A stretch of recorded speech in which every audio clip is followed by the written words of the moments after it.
Now, Veritas Catholic University in Abuja, which is owned by the Catholic Bishops' Conference of Nigeria, has invoked its right of reply following allegations of sexual harassment made on this program by a nun and former staff of the university, Anastasia Kinse, against her head of department and a clutch of priests who are not directly connected to the university.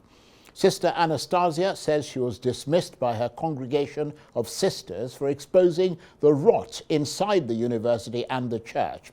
But Veritas has dismissed the allegations as patently false, insisting it has zero tolerance for sexual harassment of any kind. In a statement, the Catholic University said Sister Anastasia was sacked because she aided and abetted examination malpractice, a charge which she has robustly denied. During her appearance on this program some 24 hours ago, she talked about an institutional backlash and a revenge mission against her after she made the sexual harassment allegations. Take a listen to some of what she had to say. When I came to the university, I applied to work as a graduate assistant. I told the superior, because when I brought the letter that I needed to go for master's, the bishop said he had no money. So I told the superior that I could get a work, I could get employed while I do my master's. So she agreed to that, gave me a letter to that effect, and I left to do my master's in Veritas. So I took the letter to the software engineering department, the head of the department. So he told me to write the letter of seeking employment. And then he said I should take it to the vice chancellor. I told him that a classmate of mine said his head of department went with him and it helped him to get the employment. So could you please come with me, because I really need to get this employment so I can pay my fees. And he said, okay, and he went with me to the vice chancellor's office. Upon our return, he said I should come with him to his private office. And that was when he came at me and tried to kiss me and held my body. And it was very terrible. I couldn't react. I froze. And afterwards, I spoke to some staff and some colleagues. I got the employment quite okay, but I started, being fearful of him and avoiding him. And you reported this to the authorities? Yes, I did. You appeared before a panel. I went to the chief medical director of the university. That was in December, and I told him my head of department was harassing me. And he said I should come to him if he does it again. So I felt that was not okay. So I didn't come to him when he did, harass me other times. So I reported to the university because a student of mine in 200 levels said the head of department tried to touch his classmate inappropriately. As a mother, even though I'm a sister and not married, that instinct is there, and I felt that this has to be reported. So I sought evidence and reported it to the university. They called me to a panel and tried to pressure me into giving up the case. Right, so that was how they responded to your allegation? Yes, that he is a key... Was there any attempt to investigate it? I have not seen that, so they took me to the vice chancellor's office. But you say you've got some evidence. Yes. Did you submit that to them? I did show them. So they called him, they called the HOD. Right. And he said nothing like that happened. Now, as I mentioned earlier, Veritas University has asked for its right of reply, which it gets tonight. And for this, I'm joined now in the studio by the head of corporate affairs and communications at Veritas University, Ben Agande. Thank you very much indeed for joining us. For this opportunity. Where would you like to start in your right of reply to Sister Anastasia Kinse? To start with, the former sister's position is riddled with half-truths. Sister Anastasia got into Veritas around 2024, November, 5 months after she was involved in examination malpractice.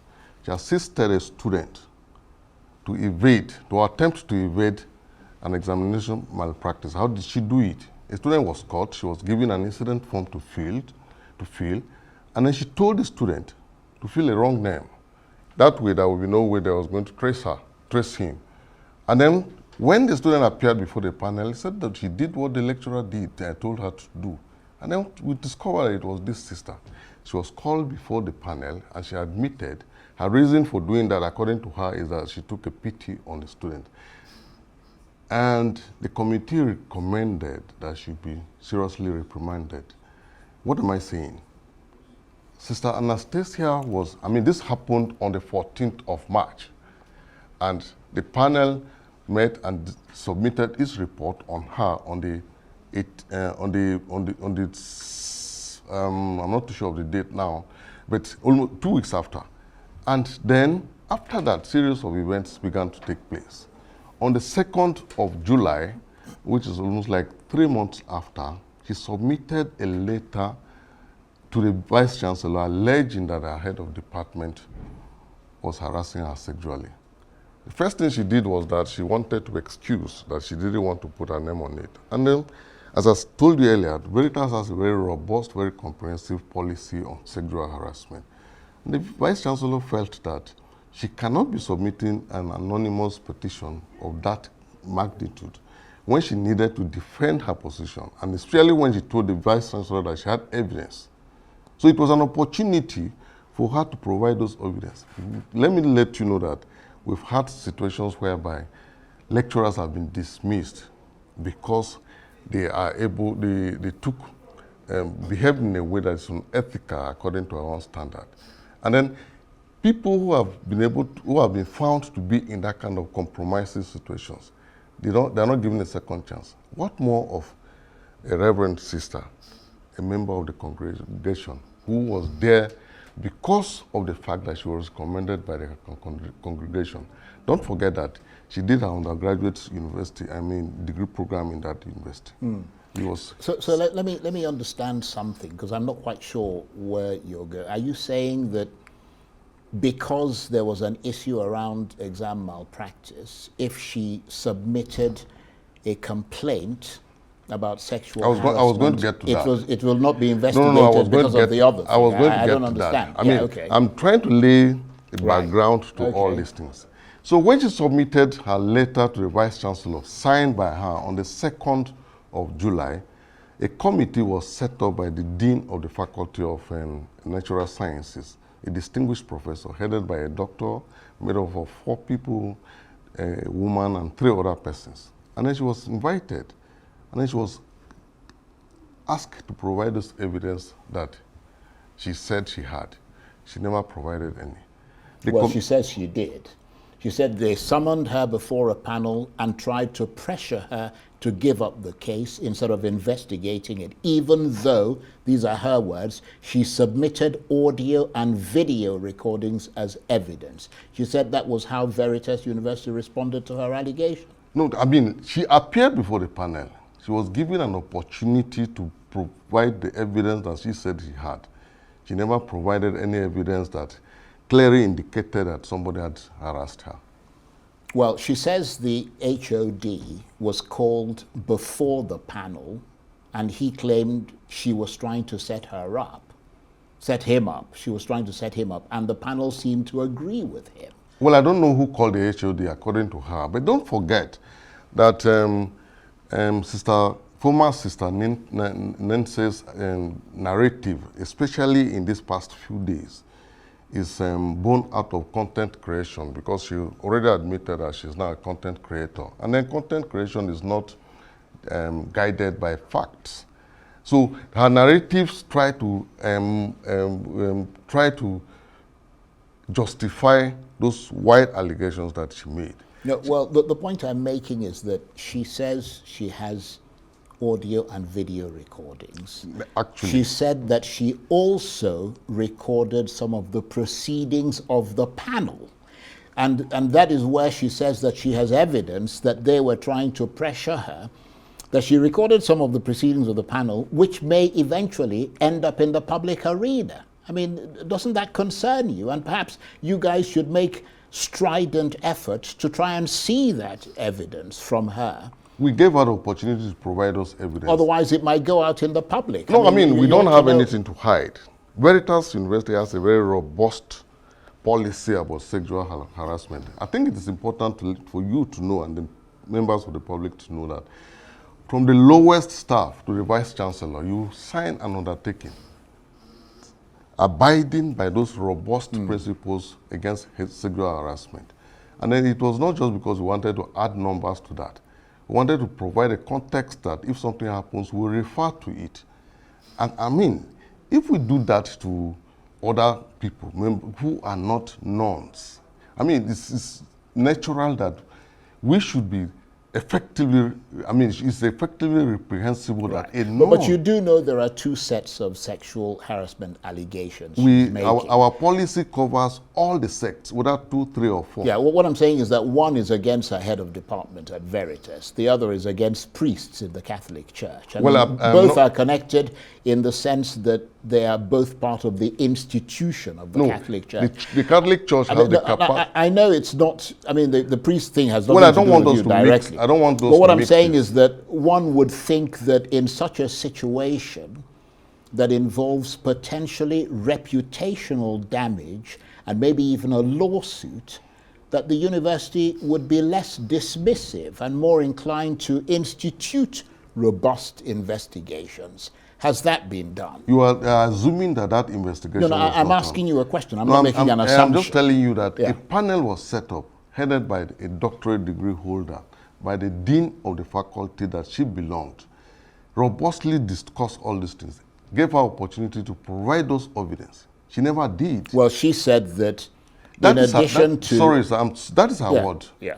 I mean, I'm telling you from the position... No, I understand that, but that's your word against hers. It's just like her word against me. Maybe what you should do is provide a record of the panel that you set up and all the stuff. I have all the reports of the panels. Can you understand, though, her frustrations? A young woman barely out of her 20s who was a nun, professed to the profession of being a reverend sister in the service of Christ, facing the full might of a major Catholic university and the institution of the Catholic Church, and feeling as if she's pushing against an implacable wall. I'm not saying she's right. I'm saying that that is what your university ought to bear in mind when you're dealing with a single young woman who's a nun. And that's why you ought to come out in your investigation in full support of her, to ensure that you exhaust the entire process of investigation. We do not have the luxury of manufacturing evidence for her. She made the allegation. The onus is on her to prove it. I mean, we've had situations where people made very wide and robust allegations as people. Some of them get jailed. And then after periods of time, they discover that those allegations were wrong. Reputations may have been damaged. Yeah, but her reputation has also been affected. Do you think that... And her dignity as a woman. So you are assuming, I mean, you are assuming that I'm not making an assumption. No, but you made a statement of fact that when she was here dignity, yesterday, I played the devil's advocate. I'm doing that now. No, you presuppose Let me ask you this, we're almost out of time. Is there the remotest chance of reopening her case with a view to investigating it again, perhaps more thoroughly, and possibly reconsidering her dismissal in that context? We gave her opportunity to present. So you're not going to open the case again? No, I didn't say that. We gave her opportunity if we have new evidence that potentially indicate that perhaps they were not presented to us. Right. I mean, we're not cast in stones. We're open to certain new information. Good, I'm glad to hear that. If there are opportunities and we're convinced that those evidence that she may provide because of that points to the fact of a possibility that those issues were overlooked. I mean, it is about us. It's about Veritas. It's a brand that we built. We work hard to do it. And it's a good university. Veritas has won... It's got a good reputation, academic reputation. National and international awards. Yeah. We are not going to, treat that, even if the person who is involved is the Vice Chancellor. And if we have an opportunity to see that the evidence that she claimed to have are valid enough to review that. And don't forget that the chairman of council and the pro-chancellor of Veritas University is no less a person that Bishop Kuka, the Bishop of Sokoto Diocese. Indeed. His reputation precedes him. He is not going to sit back. He's a good friend of Arise, and he has sat where you've sat many times. And he's not going to sit back and decide that those things that you talked about, those wide and very major allegations that she made, is going to be swept under the Okay. carpet. On that note, I want to thank you very much indeed. You've got your right of reply. Yeah, thank you That very is much. Ben Agande, who is the head of corporate affairs and communications at Veritas University. Thank you very much indeed for coming in. Thank you for the opportunity. That's it for this edition of Arise Prime Time. Join us again tomorrow. From me and the entire team here in Abuja, bye-bye, and thank you for watching.